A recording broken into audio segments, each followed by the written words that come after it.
What are an INFP's top 3 pairings? In this video, we'll look a little bit into what the top relationships for an INFP are and go into what that means for them. So let's get into it. Alright, so let's get into the top 3 pairs for an INFP. INFPs, they have some pairings which are pretty compatible. They're more compatible than others. Obviously, there's a very long list, and it does have to do with nurture as well, and perspective and maturity and all of this stuff. But we're going to go through some of their top 3 pairs they will interact with in their life, whether that's friendship or romantic or a career, whatever that may be, and kind of how that works. There's generally a similar focus that NF, complementary interaction style, extrovert, NJ types. There's certain kind of markers you'll see INFPs often get into relationships to. They might like other NF types because they care about people. They're very utopian. They have that relationship focus, that moral focus. They also might like extroverts because they lead the conversation and they can really work together well on an interaction style basis. They may also like NJ types because NJ types are very determined and look forward into the future, and INFPs can like that. So there's definitely different markers for compatibility. INFPs, they desire empathy, care, and passion from other people. They have those as their top 2 functions. INFPs, they really appreciate when other people empathize with them, understand their emotions, understand their feelings, because INFPs are very sensitive people and they care about emotion. They like that depth, that relationship focus, and spirituality when it comes to a relationship. INFPs, they really value emotional depth, relationship depth. They care about philosophy, abstract, spirituality. They appreciate these things because they look at the world from an abstract perspective. They're not just going to look at it from a surface level perspective. They do care about that bigger picture, and they can appreciate that depth and emotional maturity in their relationships. So we'll go into their first pair. Their most compatible pair from a personality type basis is an ENFJ. It's the golden pair. ENFJs start with that extroverted feeling that is really compatible with an INFP's introverted feeling.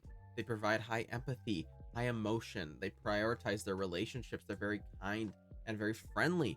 And INFPs can like that. They appreciate that somebody's looking after their emotions, trying to make them feel happy, trying to give them things, being generous, being selfless. And INFPs can really appreciate this emotional compatibility. ENFJs are also great decision makers. They make the big decisions, they make the hard choices, and they desire passionately. ENFJs want to include other people in their life. They want to look forward. They're very independent in some ways, and INFPs can be compatible with that. INFPs like that somebody wants them, someone's choosing them, someone's pursuing them, and that can work out really well in a relationship. ENFJs, they're fun loving and they prioritize comfort and enjoyment.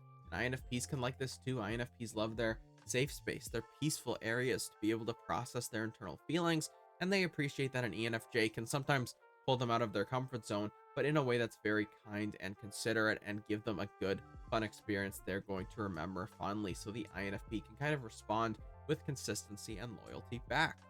ENFJs, they really are great at giving thoughtfulness, respect, admiration to an INFP. So an INFP can feel respected, they can feel confident socially, and they can feel good about themselves internally.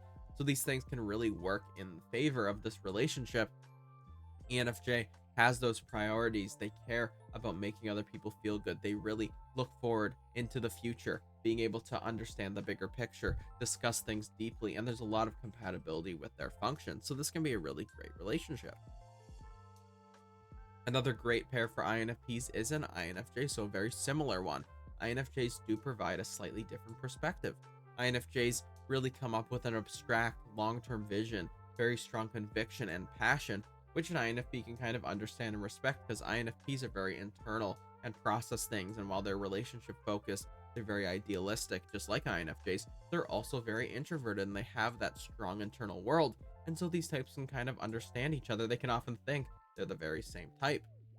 INFJs, they do care about the INFP's emotions, but in a bit more skeptical way because INFJs are introverted and they have a bit of skepticism towards their external world.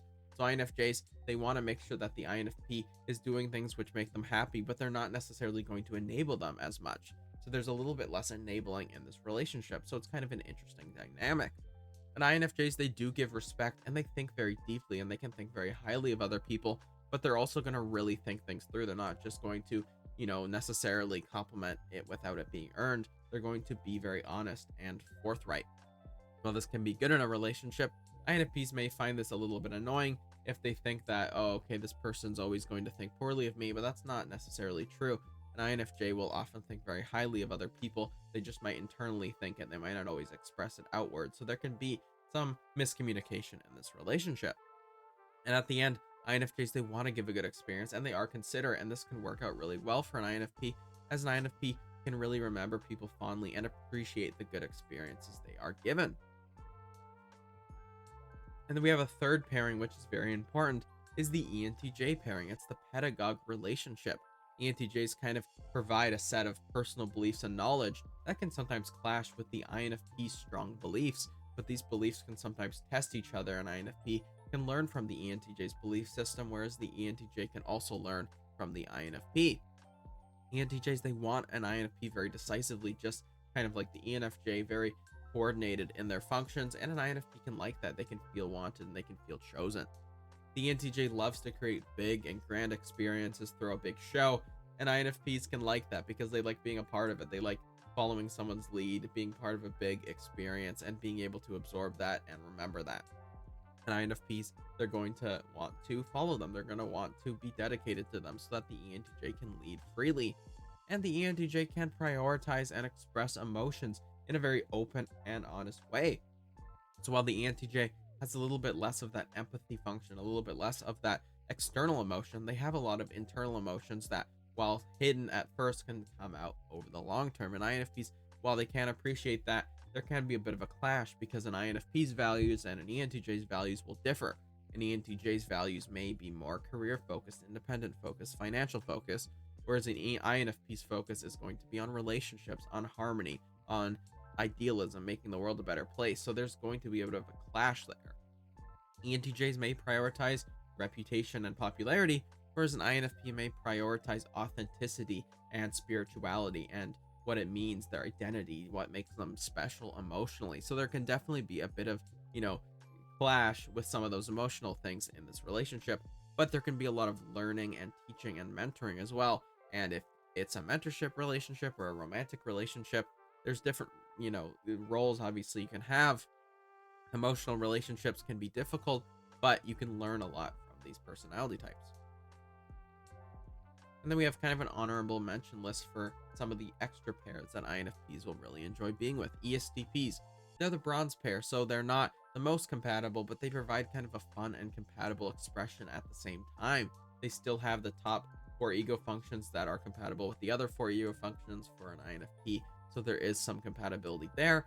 And they're very extroverted, they're outgoing, they're going to want to bring the INFP on these fun, big experiences, and the INFP can really enjoy that. So while these types are the most compatible, ESTPs are very sensory, they're very concrete, whereas the INFP is a bit more philosophical and abstract. These types can still get along together quite well.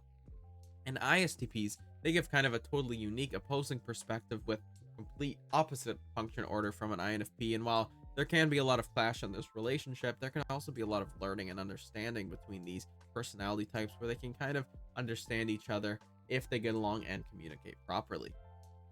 INTJs are another personality type they can get along with. There are a lot of similarities, but communication can be difficult. INTJs don't have a lot of emotional compatibility with an INFP. They may, find each other kind of, with opposing ideals and values, and that can be difficult, but they can also get along pretty well because they are somewhat compatible. ESFPs can be fun as well. They like to give those big, good experiences to the INFP, which the INFP will remember and enjoy and become loyal to. But the INFP can sometimes feel like, the ESFP, not too sure about some of their values. They can clash a little bit because, they have very sensory, very concrete values, and that can sometimes be a problem. So yeah, these are some of the honorable mentions for these personality types. So yeah, final thoughts on this. INFPs, they love people who are caring, considerate individuals. They really prioritize that emotional harmony. They prioritize that emotional compatibility, people with empathy and strong codes of ethics. So any personality type like that, they can really get along with well. They want to be respected and understood as well. They want people who are intuitive, who are like them, who understand them and get their perspective, get their depth, get their uniqueness, and understand what makes them special. Deep conversation, philosophy, and humility as well are important to an INFP. They don't want someone who's super arrogant and narcissistic. They don't want somebody who's very shallow and superficial. They don't want somebody who doesn't really care about them and who's just going their own way and is too independent and, thoughtless. They want someone who's a very philosophical, deep thinker with humility, and that's very important to an INFP when they're looking for someone they get along with. You must be willing to have a big heart and really understand people, really understand, others, understand deep emotional concepts, have emotional maturity for an INFP to like you. So I hope this explains a little bit about the INFP's top pairings and what makes them special. If you guys want more information on this or any other pairings, just let me know in the comments down below. And I hope you all have a great day.